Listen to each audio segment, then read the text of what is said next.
In this Your Healthy Family exclusive, Bob Waddell celebrated Thanksgiving this year just 4 months after having a massive stroke that could have easily killed him or severely disabled him. But Bob had a few things working in his favor. He knew the signs of a stroke, he was able to call 911, and the mobile stroke unit that rotates every other week in Aurora and here as part of a national study just happened to be in Colorado Springs and was dispatched to his home. I grabbed the hose and I was sitting here on the edge of my deck, just kind of hosing off my shoes, and then I fell over into the bushes and laying in my backyard helpless, crying out for help to my neighbors, hoping somebody would hear me. Fortunately I had my cell phone. He called his next door neighbor, who answered but was in Castle Rock. His neighbor said he would send someone to help and hung up, and then he texted me right after the phone call. He says, "Bob, you been hitting the wine this morning already?" And I said, "No, why?" And he said, "Well, your speech was slurred."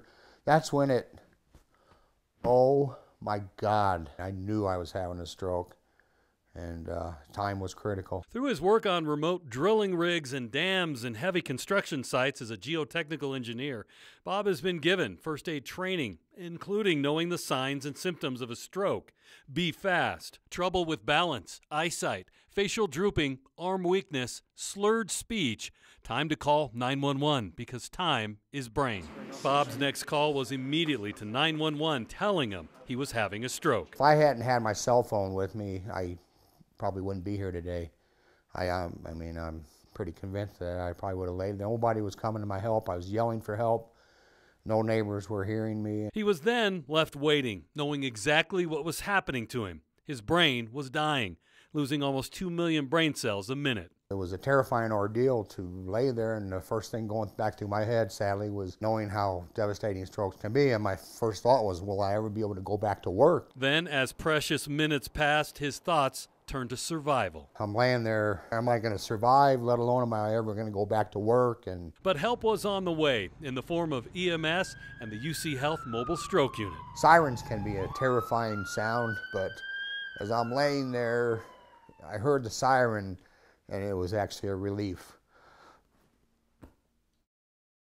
I thought, finally, all help is here, Able to perform a CAT scan on scene and teleconference in a neurologist, on the mobile stroke unit, Bob's stroke was quickly diagnosed and scored. We work with the NIH, which is the National Institute of Health Stroke Scale, and it's a stroke scale from 0 to 42. But anything over 6 on the NIH is considered a large vessel occlusion, and Bob's that day was a 16. What's the highest score you've responded to? The highest I've seen is 16, and that's Bob. This holiday season, Bob is thankful for many things, including the mobile stroke unit. I'm so lucky that they were in town that day, because I know it's shared between Aurora at halftime, so it's not even always here. This mobile stroke unit, what an amazing piece of equipment that is.